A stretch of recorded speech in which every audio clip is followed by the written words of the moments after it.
You're welcome back, and today we are looking at the presidential inauguration and some reviews from Parliament. With me in the studio to do the discussion from far left, we have Dr. Roger Kranting. He's Associate Professor and Head of Governance from the Commonwealth Secretariat. On my immediate left, we have Dr. Rashid Rahman. He's Executive Director, Africa Center for Parliamentary Affairs. Welcome, gentlemen, to Agenda, and Happy New Year to you.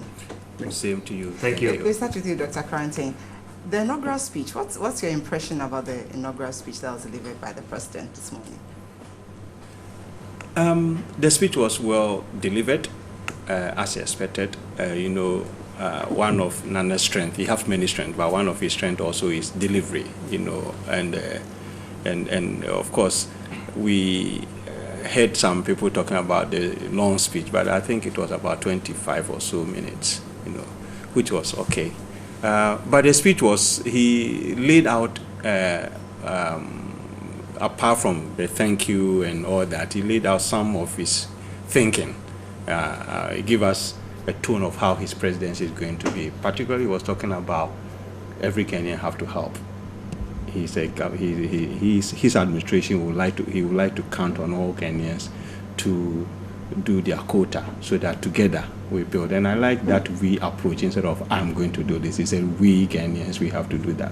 And I think we should give him the credit, because I think we got into a stage in our democratic dispensation where we have to break new grounds. We have to mobilize the people to release our energy, and you need the leadership to do that, because otherwise we'll be doing incremental thing, small adjustment, road construction here, something there. We need to, if we are middle level, the lowest of the middle level income country. We are all just getting by.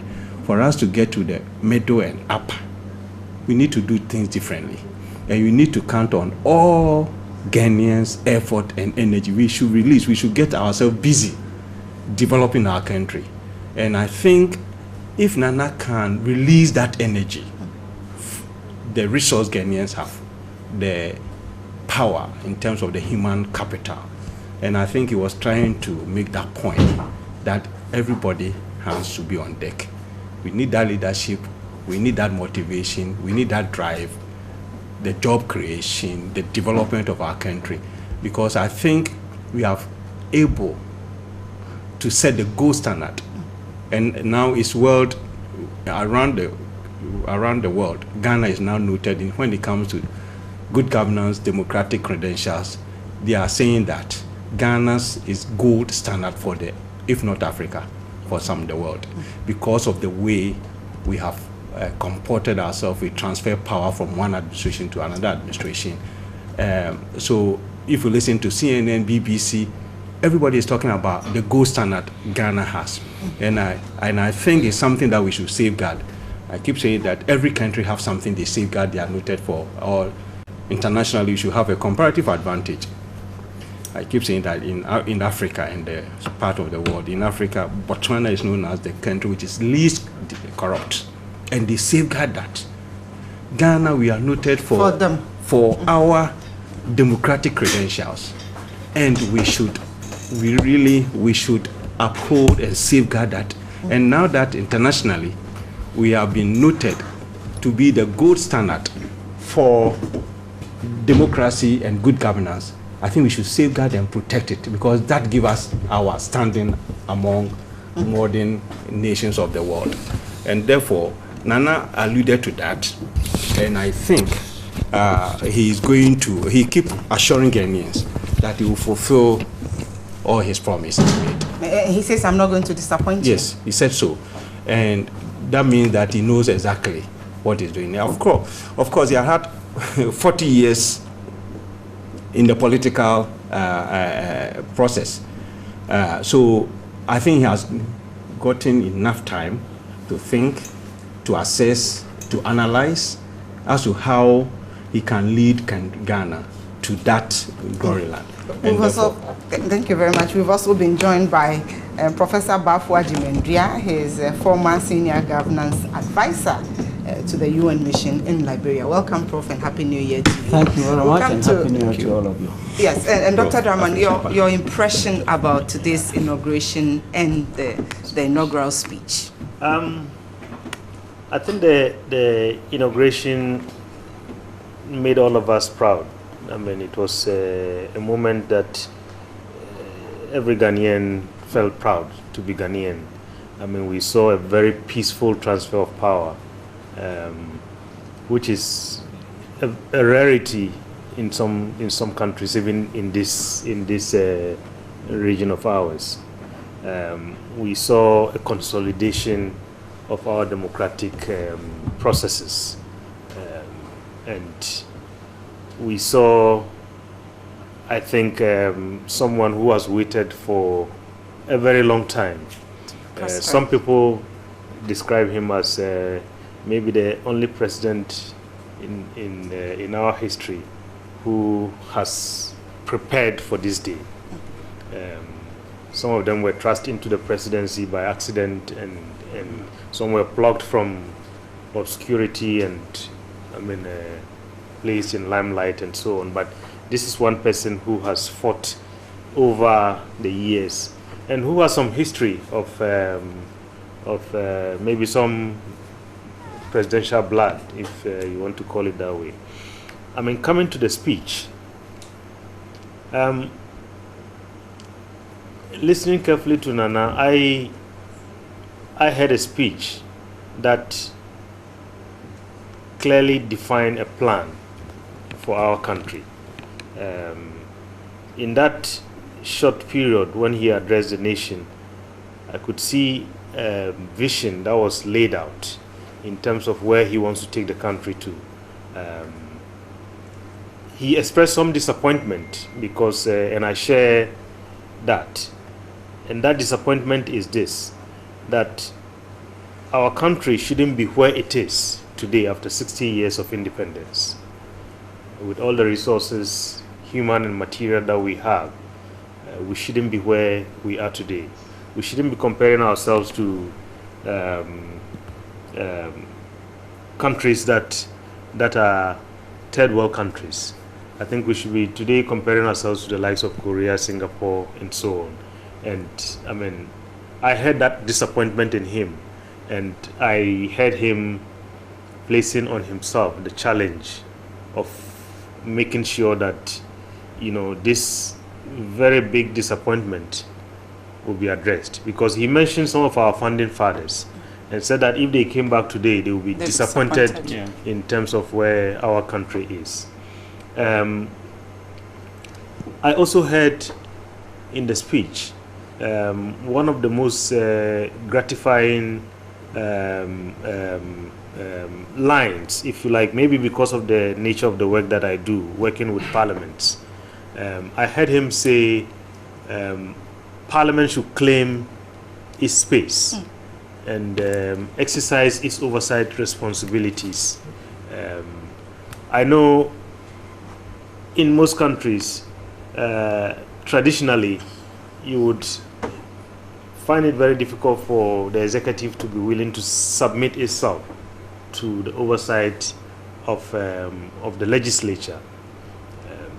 In Nana and in his speech, what I heard was he hopes, I mean, there will be clear separation of powers, and he hopes that the legislature will play its independent role, particularly that of oversight and accountability.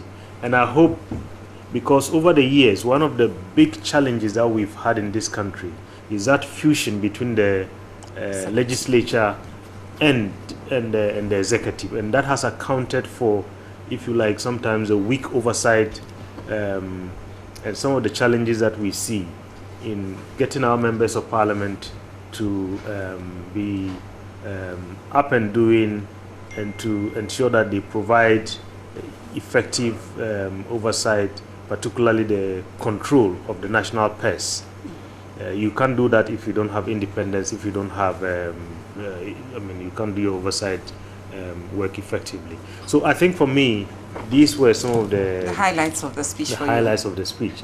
And I already have seen online, they've put about 10 quotes that I mean, people have derived out of the speech. But I mean, I think most importantly, like my colleague here said, Nana is I mean, he's not a communicator like our, I mean, immediate past presidents.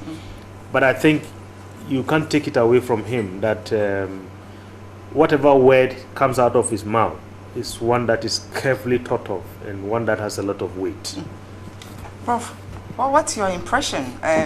For me, I heard him say that we need to redefine who a Ghanaian is. And for me, that's loaded. What's your understanding of that? Very, very loaded indeed. Well, let me begin with the impression, because I took time to attend the inauguration and I witnessed it. And I can tell you it's one of the most massive celebrations I've seen in the country. 15 presidents. 15 presidents. Many other representatives from countries across the world. Yes, and the place was full to capacity. It reminds me of when Bill Clinton visited Ghana as, when Rawlings was the president. You know, how the place was jammed. It was similar. It was even, I think it was more massive than even the 2001 inauguration of President Kufuor and the subsequent inauguration. This was just massive. And you could also sense a certain sense of jubilation and excitement in the people. I don't know why. Even going home, you could hear parties all over the place. And that also reminds me of 1966 school. I was a young man, but I also saw the kind of jubilation that went around the country. So it's kind of very interesting.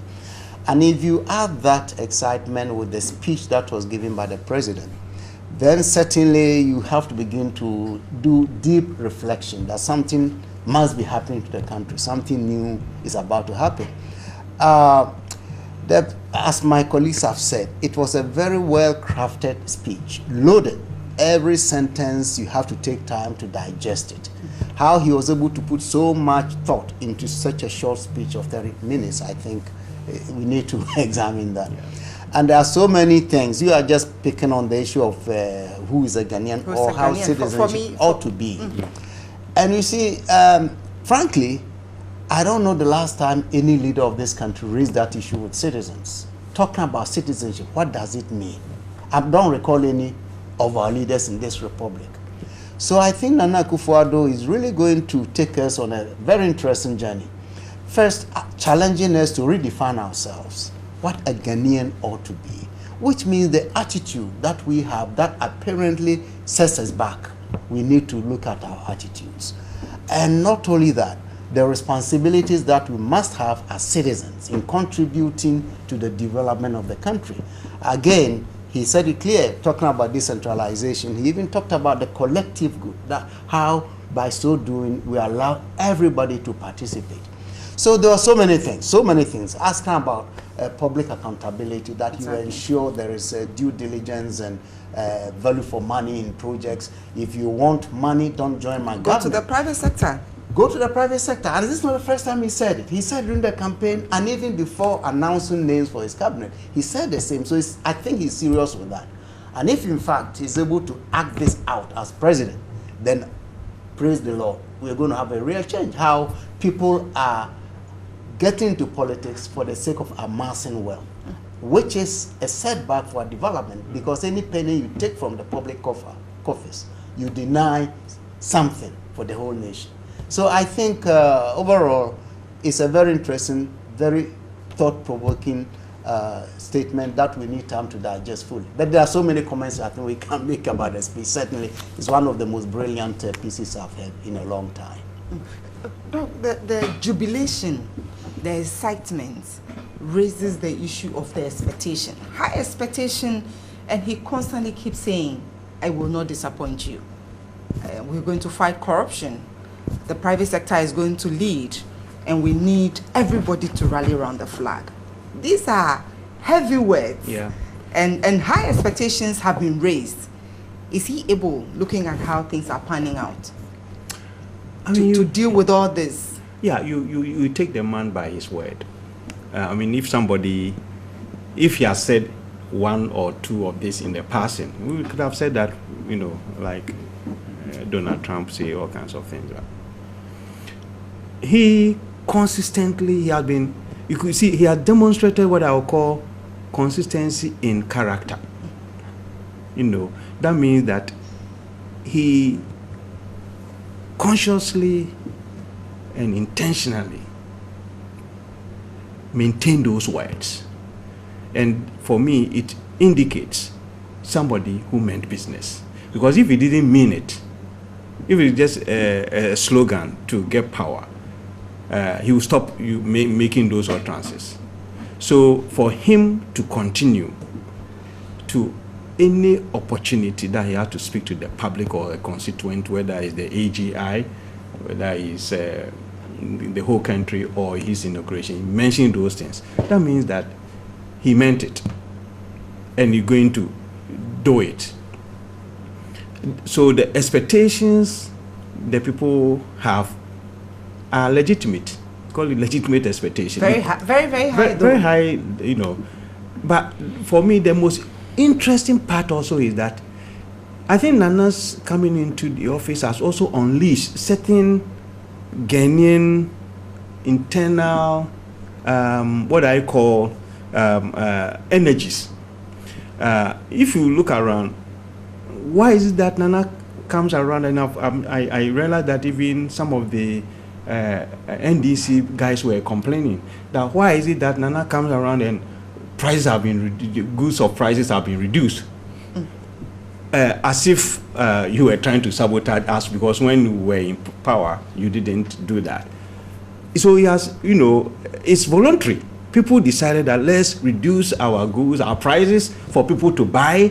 You know, let's jubilate because we have probably a leader who is going to deal with the issues as yes, you know. So I think that the expectations are very high. Nana has been around for, as we agree around here, for a long time, almost 40 years. And he has studied, he has the credentials, he knows what he can do. I'm sure he has mapped up his strategy and his leadership and how he's going to deal with it. Obviously, the speech that he has given gave us some kind of, insight into his thinking and his leadership style. And I believe that the jubilation around not only in Accra here, but you could see across the country. In fact, I was there at the Independence Square, and when I was going home, the spontaneous party. In fact, the crowd at the Independence Square, and those who were outside all the way around up to the stadium and beyond the State House and all that, you could see going back to Osu, a lot of people, you know, were there. And in fact, of course, those who were doing business, you know, selling and all doing that. But you could see the country in a party mood, a jubilant mood.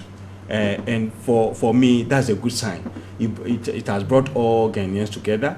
And if you see the two leaders hugging and shaking hands, that means that it shows that beautiful visuals. Beautiful visuals. That's what I'm saying, that Ghana now, our standard is gold standard around the world. That people can look at. In fact, my observer team from the Commonwealth who came, and then I spoke to the EU and others EU. They said they've learned a lot of lessons that they can share, and all the other countries who came said the Ghanaian electoral processes, they've learned so much best practice that they're going to share around the world, and Commonwealth is going to show this all over Commonwealth countries, because what they saw here, they have not seen it in many countries. And I think Ghanaians should be proud of what we have able to achieve collectively. And I think Nana Ado's administration will not disappoint. Of course, he himself have said that. He said, I'm not going to disappoint you. Given all the issues he has raised, his disappointment, his vision, where we should be, where we are not, and how he's going to map up to get there. So he knows where we are now, and he knows where we want to get to, and he knows how we should get there. Doc, looking at the majority that MPP has in Parliament, and the President calling for take your true position, exercise your oversight over the executive, giving the indication that I'm ready to deal with the issues. That's positive. But how does all this pan out when we have a history of Parliament being accused of being a rubber stamp? and now we have a presidency and a majority in parliament coming from the same side? Yeah, you know, in normal times, we would say that the majority that they have in parliament, 169 to about 106 or so, and then controlling the presidency. In normal times, you would say this is a recipe for rubber stamping, a recipe for just endorsing anything that comes from the executive. But I think we are not living in normal times. The president himself, the mandate that he's been given, I think he knows that it's a mandate that comes with a lot of expectation, and we've talked about that just a while ago. And you can't meet those expectations if you continue to run business as usual. I think before we even come to Parliament, he mentioned in his speech the fact that we need to do some sober reflections in terms of who a Ghanaian is. And I think he's speaking to the fact that we all have a role to play. You see the lawlessness in our society. You see all the indiscipline. I think every single Ghanaian has a role to play in terms of making sure that we run a proper society. Now, coming to Parliament, I believe that if the MPP is going to take the lessons of the electoral process that we recently went through, then the leadership of Parliament, the leadership of the party, will be minded every day to remember the fact that anything short of what Ghanaians expect, they are going to suffer maybe the same, if not worse, kind of defeat that we saw in Parliament in the last elections. You know, one of the things happening in our country, as I mentioned earlier, is the fact that we have this perennial structural challenge where many MPs are taken from Parliament to be part of the executive, and that is one of the very important factors that militate, that has created some shackles on our MPs to the extent that sometimes they are not able to perform their duties effectively. And we have seen in a president who is prepared perhaps to have a conversation on this and to see how Parliament can be given its space. Secondly, I think in the speech of the Right Honourable Speaker... Before we come to the speech, yes, the issue of members of Parliament being picked into the executive as ministers and deputy ministers helps to have a leaner government. And so if you want to let Parliament have their true meaning and be there to exercise their oversight, then we're going to have this bloated. So isn't it an issue of looking at the jigsaw and see which one works for us, looking at how expensive governance can be? No, I think in this country, the number of ministers that we have, close to 100, I mean, we don't need those numbers. We don't need those numbers. I think in a place like Tanzania, I think Tanzania, Prof was I think spent time in Tanzania when the new president came. I think as part of his drive to reduce the cost of running the public service and so on, I mean, he reduced the numbers that the number of ministers and so on, and we have seen that across many countries. Even in the US, I don't think that the number of ministers that they have is as high as what we have here. What I think needs to be done is we need to strengthen the public service. The civil service needs to be strengthened, and I heard that in today's speech from the president. If we have a very strong civil service, whether ministers are there or not, I think our system will continue to run. In fact, in Belgium some time ago, when they had a challenge of forming a government because of the differences in power sharing arrangements and so on, for almost a year they didn't have a government. And they said during that time the country recorded one of its highest growths. So that tells you that I think the emphasis is more on the kind of civil service that we have. We don't need, in the ministry, you have the directors, all the senior public servants, and then you have a minister and 2 deputy ministers, special assistants. I think that that's a waste of our resources. What's your recommendation? So that my point, parliamentarians shouldn't be picked as ministers? No, yes, that's my recommendation, because, you know, during the constitutional review, the Constitutional Review Commission received submissions from Ghanaians. I think about more than 90% of the submissions clearly said that we want a clear separation between Parliament and the executive. At the national conference to discuss this, when the Constitutional Review Commission presented this report, I led a discussion with our parliamentarians. And surprisingly, I think most of the opposition is coming from our members of parliament. So on the one hand, the citizens are saying, and even our former President Kufuor, his last State of the Nation address in Parliament, this was one of the wishes that he had, that from his experience, and this is someone who has done it speaking, he said if there was anything that he would want to do, he wants to separate.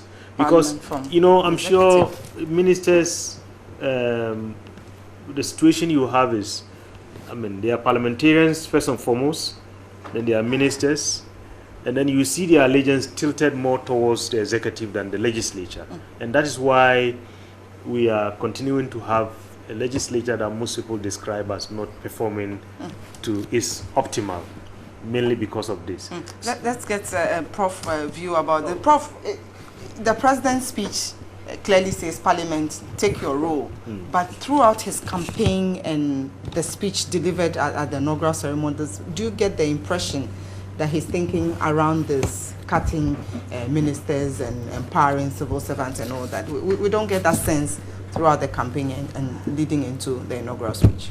Well, I think the inaugural speech really pointed out so many deficits in our democratic practice. And again, I was pleased because this is the first time a president is clearly articulating the challenges of democracy. And that brings me back to the earlier conversation about how successful we have been and the fact that we should be proud. Certainly we have to be proud. But let's not forget that our achievement so far has been in the area of electoral democracy. We have been very successful with electoral democracy, and the whole world is applauding us for that, but not practice democracy. The government side of things. Exactly. All the issues we are raising relate to practice democracy. How are we practicing it? You see? And I think it's interesting because if the president is suggesting that this is a problem we need to address, say the separation between the executive and the legislature, and by extension, the judiciary, because he's talking about strong three-legged institutions. Then, and he made a point also that I want to bring in, that when you met the parliamentarians, they were more resistant to the separation because they benefit from the fusion. Because if you're a parliamentarian and you are made a minister, the perks, the privileges, and all these things come your way. Whereas if you're a parliamentarian, it is different, okay? So then Nana is talking about what Amika Cabral said decades ago, committing class suicide. Those who are benefiting directly from a system but willing to change the system to their own disadvantage. That is the challenge. For instance, this is not the first time. Do you get the sense we will be able to commit that? That is the issue I'm raising. We want it. The one who can initiate it are those who are in power enjoying that benefit. So if they are prepared to sacrifice that, which would be against their own interest, at least temporarily, then we are going somewhere. You see, a good example, any government in opposition talks about decentralization to the extent of getting DCs and MMDCs elected. Once they get into power, they don't do it because when you are in power, it benefits you. You appoint all the DCs and you think your legs and ears are all over the country and they are doing your bidding and that kind of stuff. Of course, the power of appointment is also important to them. So they come into power, they don't do it. So if our new president says he wants it done, it will be great because it will mean that they will be committing what you call class suicide. Because if you don't do that, then you are going somewhere. You see, a good example, any government in opposition talks about decentralization to the extent of getting DCs and MMDCs elected. Once they get into power, they don't do it because when you are in power, it benefits you. You appoint all the DCs and you think your legs and ears are all over the country and they are doing your bidding and that kind of stuff. Of course, the power of appointment is also important to them. So if our new president says he wants it done, it will be great because it will mean that they will be committing what you call class suicide. Because if you don't do that, then you are not going to get it done. So let's see the challenge, and we have to take it up. And Nana has challenged all of us as citizens also to be responsive and responsible, and to be what? To hold leaders accountable. So all these points he's making, and in good faith, I believe, is now up to civil society to begin to mark them. Now you said you will do A, B, C, D. 2 years, 3 years, 4 years. Where are you going on that one? Because if he does that, our democracy will be completely rejuvenated. Then we'll be moving away from just electoral democracy, which will have been very successful, and we'll be adding the real issues of governance to make our democracy perhaps the best in the world. Right now, don't even look at America as having the best democracy, because if you look at their fumbles and all that, it's not there. So Ghana has a real opportunity to become the real showpiece, not of Africa, but of the world. And if I listen to Nana's statements and intentions and vision, if all of us can work towards that, then I'm sure we're on the right way. Look, do you get that sense? Because we have this winner takes all, and this is the time to appoint, and this is the time people are knocking at the doors and lobbying to get positions. So the power and the will to cut at this time is really difficult for any president. I like the way Prof put it, class suicide. In ordinary layman's language, say shooting yourself in the foot. In the foot, exactly. that definitely will feel painful. Yes, that's right. But this debate, it has raged on for a long time. I remember I've debated this in my policy class at the master's level for a long time in Ghana here. But for us to really situate this issue properly, let's look at the antecedent, the historical antecedent that, we are in the fourth republic. But if we trace all the 3 earlier republics, we have experimented different forms of government. The one that contradicts this is the third Republican Constitution, Lehman's government, where that one was strictly no, I think it was, which of them, there was a constitution that the dichotomy was different. If you are MP, you can't be an executive. We have tried that before. That's under Liman. Under Liman, exactly. Under Liman. That constitution didn't last. It didn't last not because it was not the best constitution. It was the best constitution. The intentions were right, as we all have agreed. But the challenge that happened was that, look at the scenario. Political parties in this country are not publicly funded. They are funded by the political parties themselves. So you have political party members who personally support their campaign using their own resource to campaign and support their party. So the party come to office in power. We cannot run away from the fact that if you are a minister, you get legally, you get certain perks. Not the corruption, but legally. The budget, accommodation, and everything. Now, look at this scenario. Me, as a political party activist and MP, using my own resources to fight for election, spend money and all that. I win election, you go and sit in parliament and you start talking. Then the president go select somebody who never supported the party in terms of resource. Technocrats, whatever. Of course, they have the competence to become ministers and they get all the perks. My observation at the Liman government was that was a problem. That it was a party in government fighting against itself. Those parliamentarians at the time were envious of those outsiders who were ministers. So they started undermining. This is a practical challenge we should look at. When we raise this debate, we should debate it well so that we know where we're getting into. So the parliamentarians themselves will start undermining their own ministers, who they think they are outsiders getting the That first. helps us to separate the powers, and then the parliament would then exercise its oversight over the executive. So that's what I'm saying, that it's good that Nana is bringing this out. So we have to debate it dispassionately and see where the flaws are and how we can move forward.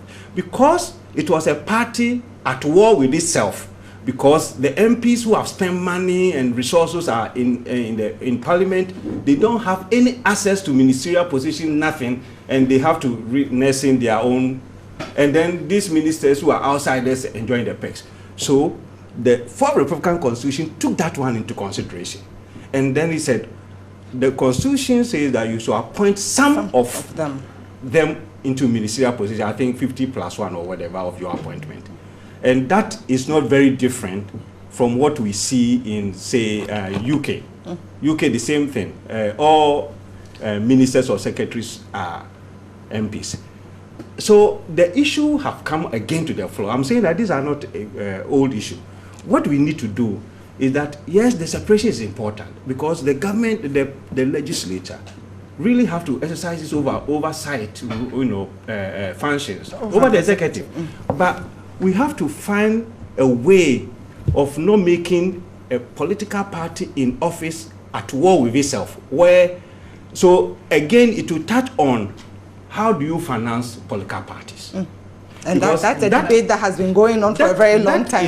That has been raging on for a long time, because if you don't address that, then you're going to have a situation, again, Nigeria also have the same problem. Nigerian, I quite remember the previous government, the Nigerian parliament was always impeaching their president, because again, they have the separation of powers. The MPs are not members of the executive. So the legislators are always impeaching. Prof, briefly, and then we'll come to Dr. I like this argument, but you know, first of all, the Liman period was too short. Very short. So we didn't really experiment it to a large extent. Secondly, when you're doing something and initially you're having challenges, it doesn't mean it's not good. It means that retool and see how best you face the situation. But it doesn't favor politicians. I'm coming. Because it makes people decide what to do. I want to go to Parliament, or I want to put my money in the party so I won't run, but I want to be in the executive. Why can't we do that? So this idea of parliamentarians fighting their own party, for me, is not a strong one. Because but it happened. It happened. Yeah, it happened, but we should have found an antidote. Rather than just, I think we were just looking for easy way out. That's why, as you rightly said, the 4th Republican Constitution, you say, the hybrid. So we have merged the parliamentarian system of Britain, as you say, with the American. So that's where the problem is. So if you want to separate the two, it will make people, financiers of political parties, decide where to go. Where to put their money. Now, Doc, let's look at the beautiful thing that happened at the floor of Parliament. The 7th Parliament was inaugurated this morning, and the Speaker's speech. What's your impression about that speech? Yes, I think just like the speech of the President this morning, the speech of the Speaker before him, I think was quite visionary. I think it was a very bold speech. I have been working with this Parliament for, I think, about 15 years now, and there are a number of structural challenges, including the one that I mentioned earlier, this separation of powers. But one other challenge is this whole idea that our members of Parliament cannot initiate private members' bills. Most of the bills and the direction comes from the executive. There's been an interpretation, misinterpretation, and misunderstanding of the Constitution. Article 108 is the one that is always referred to, that it says that you can't, as an individual, initiate anything that would have a cost on the consolidated fund, a charge on the consolidated fund. That is the prerogative of the President. But I think there has been instances in Parliament over the years when we've been told that it depends on who is sitting in the chair. So it is possible, because there were few instances when this was done. But unfortunately, because our Parliament over the years, because of the arrangement, the constitutional arrangement, most of the time MPs are beholden to the executive. We have a situation where they interpret the Constitution and the powers to give themselves less powers, surprisingly. Instead of interpreting the Constitution to give themselves a lot of powers, and then let's hear the lawyers go to court and say, no, this is not your space, and so on. Rather, what we hear from them is an interpretation of the Constitution to say, oh, no, this is not possible, that's not possible. The Speaker said one of the things that he would want to see is this whole idea of having our MPs initiate bills, having private members' bills passed in this 7th Parliament. And I'm very much looking forward to that. He talked about the role of women. For me, gender. that's something I was definitely going to bring up. Yes, we need to commend the MPP. I think they've been very bold in appointing Honorable Adjua as Deputy Majority Leader. Exactly. On the part of the NDC, it's all a male affair. I think the MPP needs to be strongly commended. And perhaps maybe that's a sign of things that we are going to see in this government. Because we already have a Chief of Staff who is a woman. We have a Deputy Majority Leader who is a woman. Unfortunately, the numbers in Parliament are still not encouraging, gender-wise. But I think that yesterday, Professor Michael Kwe emphasized, no, this morning, he emphasized that a lot. And I think these were, some of the highlights from his speech that I take away. Professor Granville, he talked about, especially when he mentioned the number of women in Parliament and the credibility that the women have. He also talked about the consideration of the affirmative action bill. Probably is this something that you feel that, if considered, will help to show up the numbers of women in Parliament? Yes, obviously. The affirmative action of gain, there have been a debate around affirmative action, but also, and I take a cue from Prof, that the fact that there's an issue around anything doesn't mean that's not bad. Probably we have to find a pragmatic way about it. One of the arguments about affirmative action is not merely just a quota system where, because you are a woman, come and beautify the place. The affirmative action should go with competence. So, yes, we want women, but we want women of substance. And Ghana has a lot of them.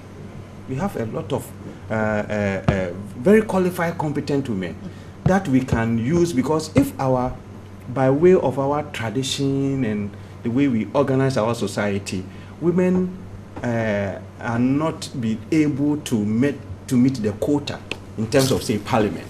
Because you have to stand for election, you have to go campaigning, you leaving your children behind and going to campaign on the long absence from house, and it doesn't help the women as the hand. So, in a way, the affirmative action can help them by giving them appointment, because by giving them those who qualify, appointing them will equalize the shortfall. And I think that is the way I look at it.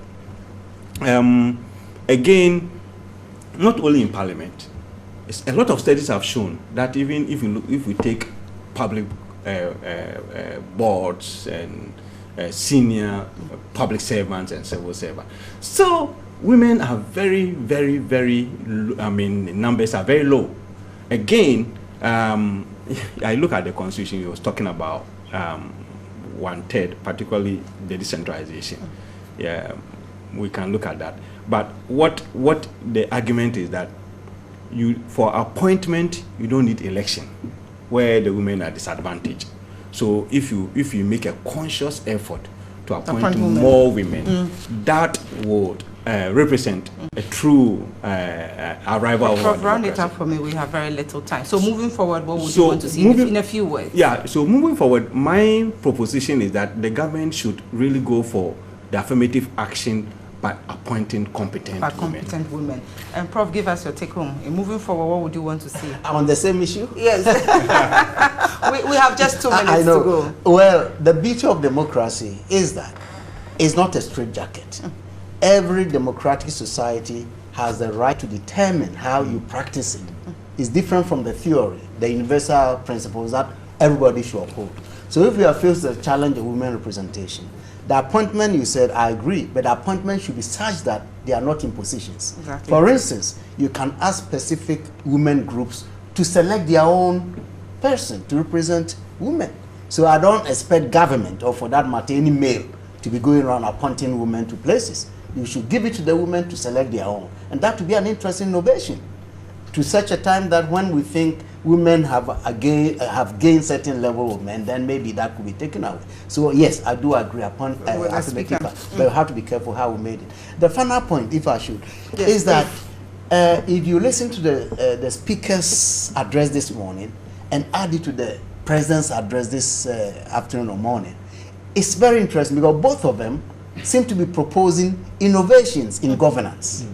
So the challenge for me is hopefully within the next months, years, 2 years, they should come clear with the proposals that will lead to actual achievement of these proposals. It shouldn't be just saying it and going away. We have to challenge them to come with the policies and the framework for public debate that will help to really change our system. Because as I keep saying, the what we call the electoral democracy, we are fine. We are better than America and other places, but we want the practice. But we need to work on the real governance. We have to raise the bar. We have to raise the bar. Yes, some of your take home. Yes, I think just 2 words. Yes, my take home is in terms of gender and women representation.